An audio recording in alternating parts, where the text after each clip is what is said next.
Hey, you remember when people gave me a lot of crap saying that Halo Infinite should be delayed again, even though it was delayed a couple times already because they were missing a whole bunch of features at launch and they're still missing features now? Yeah, I still hold to that. The game was released very unfinished and people are getting pissed off. I have no idea why. Maybe because they paid full price for a goddamn game that isn't even complete? Told you this was going to happen, and so did the birds, and they don't even play games. They don't even move unless I move them, but I have issues. Anyway, news. Skip it up and that up.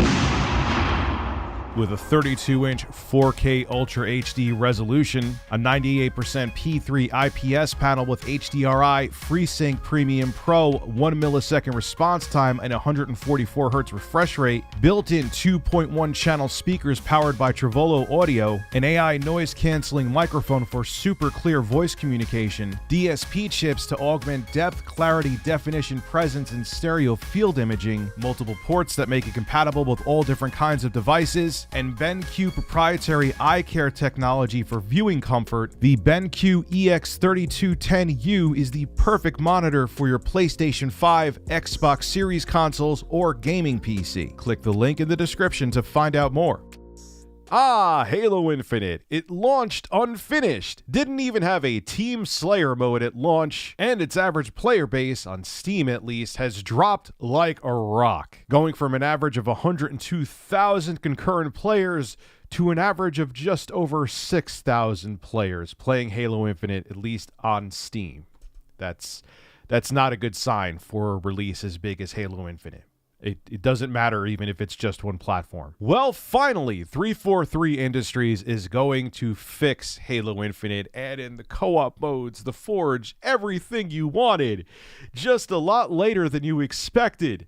Did I mention that this game should have been delayed probably a couple more times and waited until it was a finished product? I don't know. Did a fat guy on the internet in Review Tech USA say that a whole bunch of times and people got pissed off? Yeah, I'm repeating myself, I know.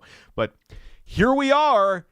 Well, I read the whole Halo Waypoint blog post regarding Halo Infinite. I'm going to read this little blurb from The Verge, which kind of sums it up nicely, and then we'll discuss. And Halo Infinite is headed for a train wreck. As a matter of fact, the Halo Infinite train wreck has already happened. Now it's just smoldering, and we're watching it just set ablaze. Halo Infinite developer 343 Industries is targeting a late August launch for the game's long-awaited network co-op campaign mode.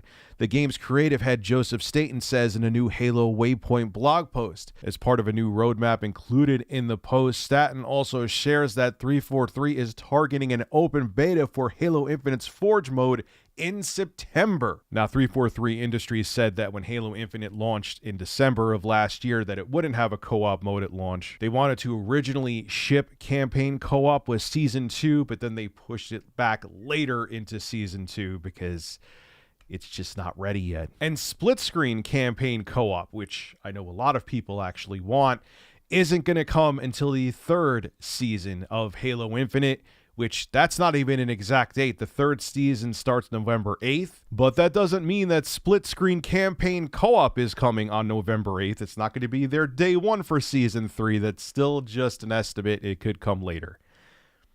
Did I mention that this game is unfinished? Anybody? Remember me saying that about 6,000 times? Maybe 7,000, 8,000, 10,000? All right, maybe more. Maybe more. Now, this is what Staten had to say about Forge mode for Halo Infinite. We want to get the Forge toolset into your hands sooner rather than later so that the awesome community maps and modes can more rapidly make their way into the game.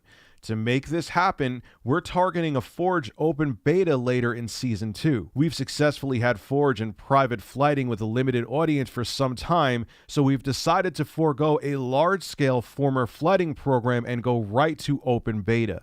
With this approach, we can get the core Forge tools out to everyone quicker while also remaining focused on our core priority of continuing to improve fundamental aspects of Halo Infinite.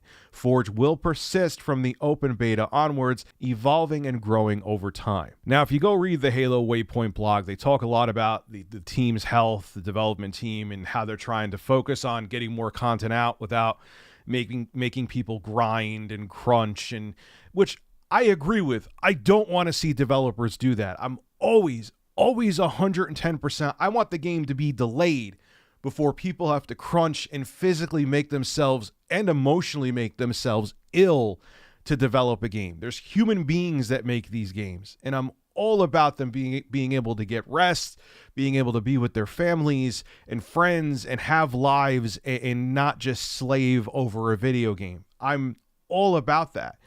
But here's what I'm not about. You decided to release this game.